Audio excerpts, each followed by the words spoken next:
Welcome to எம்மிஸ் kitchen. இன்னைக்கு நம்ம பார்க்க போகிறது கிறிஸ்பி பன்னீர் ஃப்ரை. இதுக்கு தேவையான இன்க்ரீடியன்ட்ஸ்: பன்னீர் 100 கிராம்ஸ் பன்னீர் எடுத்துக்கோங்க, 1 teaspoon chilli powder, salt, 2 teaspoon cornflour, 1/4 teaspoon turmeric, 1/2 teaspoon pepper, கொத்தமல்லி, கார்ன்ஃப்ளேக்ஸை நல்லா இப்படி க்ரஷ் பண்ணி வச்சுக்கோங்க, மைதா 2 டீஸ்பூன், 3 டீஸ்பூன் கர்ட்.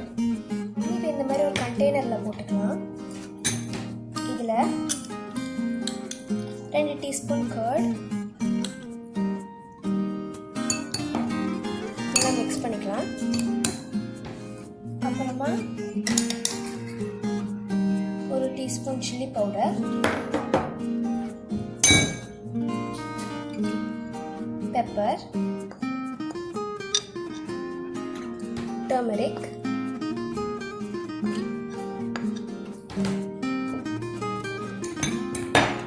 மைதா 2 டீஸ்பூன்,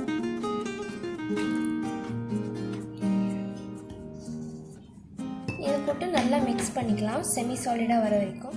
நான் சொன்ன இன்க்ரீடியன்ஸ் எல்லாம் போட்டு இந்த மாதிரி ஒரு டெக்ஸ்சர் கொண்டு வாங்க. அப்புறமா கொஞ்சம் கார்ன்ஃப்ளவர் ஆட் பண்ணிட்டு அதையும் நல்லா மிக்ஸ் பண்ணிக்கோங்க. இப்போ பாருங்கள், கார்ன்ஃப்ளவர் போட்டு நல்லா மிக்ஸ் பண்ணியாச்சு. இப்போ இதை வச்சு எடுத்து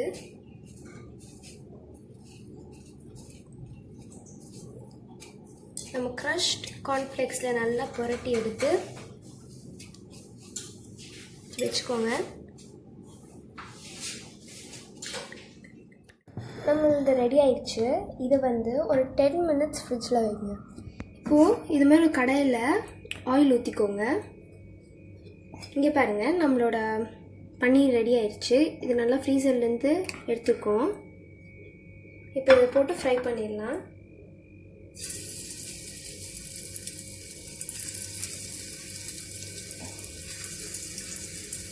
நம்மளோட கிறிஸ்பி பன்னீர் ஃப்ரை ரெடி ஆயிடுச்சு. இது எல்லோரும் வீட்டில் ட்ரை பண்ணி பாருங்கள். இந்த வீடியோ உங்களுக்கு பிடிச்சிருந்ததுன்னா லைக் பண்ணுங்கள், ஷேர் பண்ணுங்கள் அண்ட் சப்ஸ்கிரைப் பண்ணுங்கள். தேங்க்யூ.